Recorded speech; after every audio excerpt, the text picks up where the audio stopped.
Alexandre attendait Zeus avec impatience. La tempête annoncée n'a pas déçu le jeune météorologue. Une rencontre a coupé le souffle au-dessus du col du Guéry. On a mesuré une rafale à 120 km/h. Donc c'est ce qu'il y a sur les versants, mais plus haut, ça peut monter à 160. Je sais qu'il y en a plein qui fuiraient ces moments-là, mais moi je suis heureux. Plus tu bêches, plus tu bois. C'est le principe de ce chantier participatif.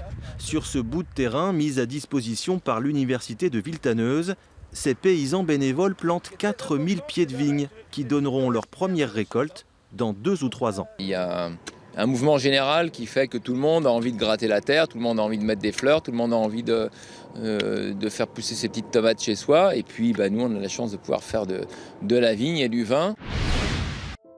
Entre ombre et lumière.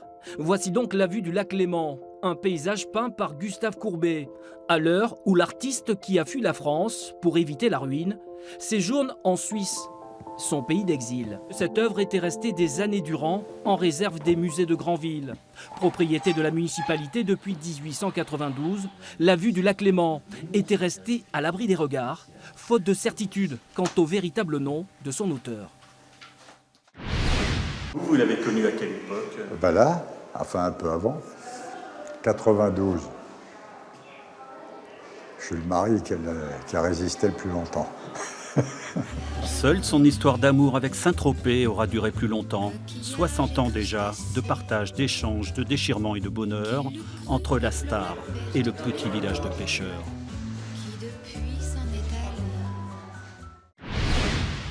C'était aujourd'hui la star du salon automobile de Genève. L'Alpine A110 a été officiellement présentée par le PDG de la société en personne. Une présentation à la presse, suivie au même moment par une trentaine de salariés de l'usine de Dieppe. C'est vraiment pour nous un super moment, quoi. En tout cas pour moi, je le vis vraiment comme une page d'histoire de l'automobile. L'A110 se distingue par des lignes fluides et un comportement routier sportif. Une voiture qui a bien tous les gènes de sa grande sœur des années 60.